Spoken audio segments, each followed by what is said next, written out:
These are the two best credit cards for investing that nobody is talking about.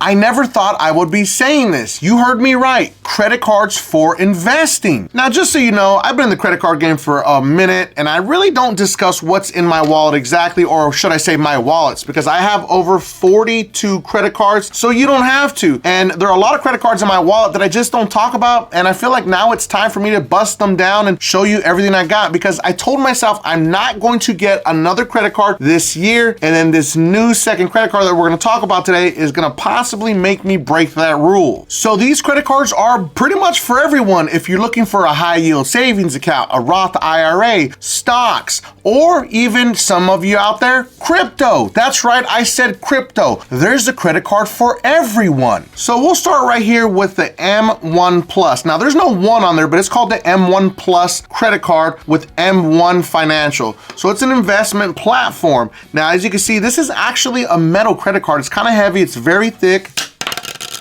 but it doesn't have the metal drop like the Apple credit card does, but it is in fact made of metal. So now, before, you used to be able to only get the high yield savings account if you had the credit card. Now I believe they opened the platform for anyone, and they're looking at a 4.5% APY on any of your cash in that savings account. But remember, this credit card does not just have a savings account, because you can open up your own individual, joint, or custodial brokerage account, and you can also look into their actual retirement accounts, a traditional IRA, a Roth IRA, or a SEP IRA. Now, for all my crypto homies, that's right, you can in fact use this platform to trade crypto, which you couldn't do before. So now it's 100% live, and it has been updated. My favorite part about this credit card is any of my cashback rewards, I can just invest those. That's right, you take your cashback rewards and you invest them however you see fit inside of the app, because the app is very easy to use and it's very seamless. I can either put it in my high yield savings account, I can invest it in some stocks or some crypto, whatever I want to do, it's at my fingertips, which is very unique, and very few credit cards even offer that. If you know of any others, let me know in the comments. Depending on what brand you're actually gonna be shopping with, you can get up to 2.5% cash back, 5% cash back, and a massive 10% cash back. That's right, I said 10% cash back. And if your spend doesn't hit any of the categories that it's targeting, then you're just gonna get 1.5% cash back on everything. And before I forget, understand I'm not sponsored by M1 Plus Financial or any of these credit cards that we're talking about. So this is an honest review. I actually use this credit card and I hold it in my wallet. So let's look at all the different categories that it's going to offer you. So the 10% cash back is going to be if you spend it using Adobe, AMC Theaters, Netflix, and Spotify. Those are pretty targeted right there. I mean, it's pretty crazy. Are they trying to bring back AMC Theaters or something? But Netflix and Spotify is very interesting, because I mean, you can only spend so much there, but you're still gonna get 10% cash back that you can reinvest in. Now, the 5% cash back is very interesting also. You're looking at Chewy, so if you have any pets, Chipotle. Now, I hate it when people try to correct me when I say it's Chipotle, Chipotle, whatever. I'm gonna call it whatever I want, okay? Domino's Pizza, Mickey D's, Portillo's, Shake Shack, and Starbucks. Now, you're going to get 2.5% cash back on the following brands: Apple, BP, Chevron, DoorDash, Exxon, Home Depot, Lowe's, Lyft, Target, Sweetgreen, Uber, Uber Eats, and Walgreens.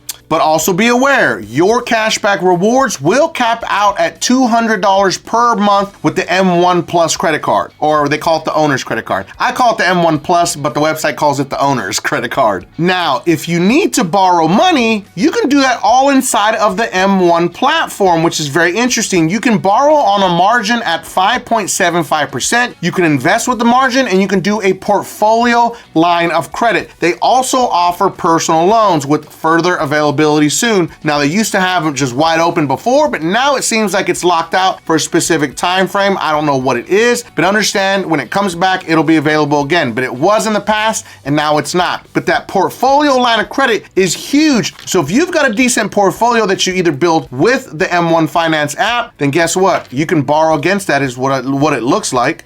Now, my favorite part about the M1 Owner's Reward Card, because that's what it's technically called, it's going to only do a soft inquiry to see if you are pre-approved. If you decide to move forward, there is a hard inquiry through Experian, and I would suggest that you be above a 680 FICO Bank Card Score 8. I want to give a special shout out to all my beasters out there that are working hard to fix their credit using Dispute Beast, the most advanced AI credit repair software ever created, and specifically to Wesley, Wesley's credit score went up over 226 points after just 2 rounds with Dispute Beast. And also Marcus's credit score went up 337 points after just 2 rounds with Dispute Beast. And let's not forget Richard's credit score went up 446 points after just 1 round with Dispute Beast. Dispute Beast is going to be pinned at the very top of the comments and in the video description for anybody that needs to fix their credit. Last part's the most important. Now understand, anyone that goes after any credit card is going to vary from credit profile to credit profile. It's not just your credit score. So don't come into the comments saying, oh, I didn't get approved. Yeah, you didn't get approved because there's something on your credit profile. Let's keep it 100 here. You should really only be applying for credit cards if you're above a 725 and above. I mean, a lot of people don't like it when I say that, but that's just the fact of the matters. The higher the credit score, the lower your utilization. You want to be below 9% utilization. Honestly, when I apply for any credit card, I prep my credit profile to be between 0 to 4% utilization, so I have an even higher chance of being approved.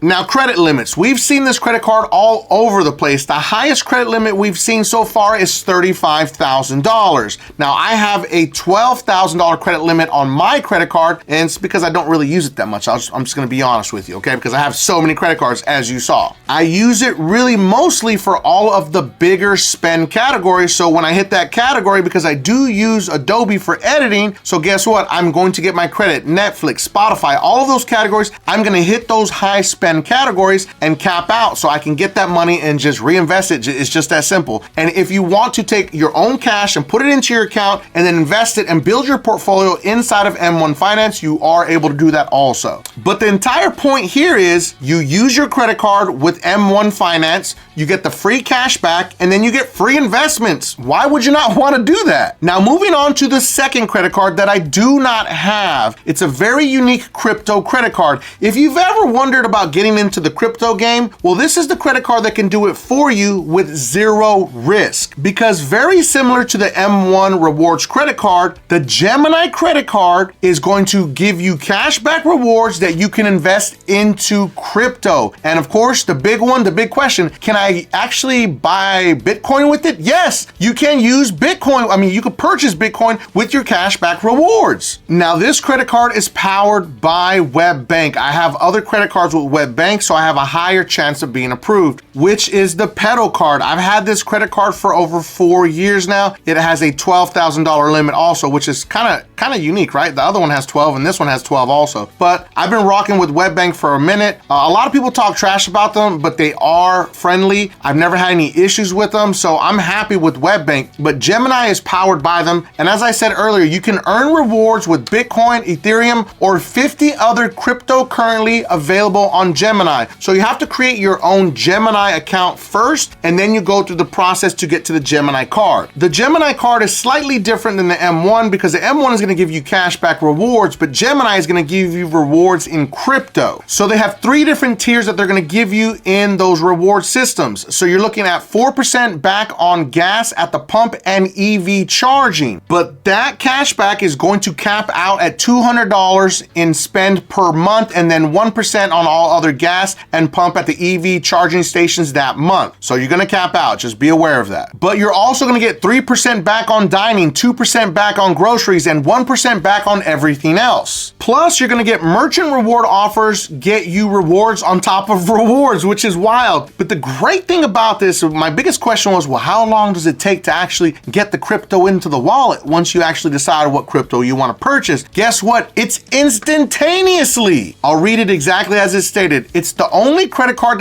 that deposits your crypto rewards immediately. That means the crypto you earn lands in your Gemini account the instant you swipe, not a month later. No need to time the market or paying trading fees. Earn Bitcoin, Ether, or any of your favorite cryptos simply by living your life every day, every purchase. Now, the great thing about the Gemini card, it's going to do a soft inquiry to see if you are pre-approved. But if you decide to move forward, there will be a hard inquiry with Experian. And this credit card goes all the way up to $25,000. Now remember, I'm not being sponsored in any way, shape, or form by either one of these credit cards, but I will put the link in the video description for anyone that needs it if you're looking for the M1 Rewards owner's card, or you want to get the Gemini crypto credit card, which is pretty awesome in my opinion. And this is the credit card that I may break my rule and say I'm gonna get my final credit card for this year, and then maybe next year I won't get another credit card at all. Because in my opinion, it's kind of a no-brainer with the Gemini card. You're gonna get crypto basically for free for your everyday spending that you're already gonna use a credit card for. Why not use it risk-free? That's right, because remember, you're not spending any of your own money, you're actually investing your rewards in crypto. I mean, it's kind of a no-brainer in my personal opinion. So I hope you enjoyed this video. We covered another big one on 2 big credit cards that nobody is talking about for investments. Now make sure that you watch this next video because it is about some credit builders that you may want to learn about to help you increase your credit score. And if you felt that I brought you some value in this video, make sure that you don't forget and subscribe to increase your credit score.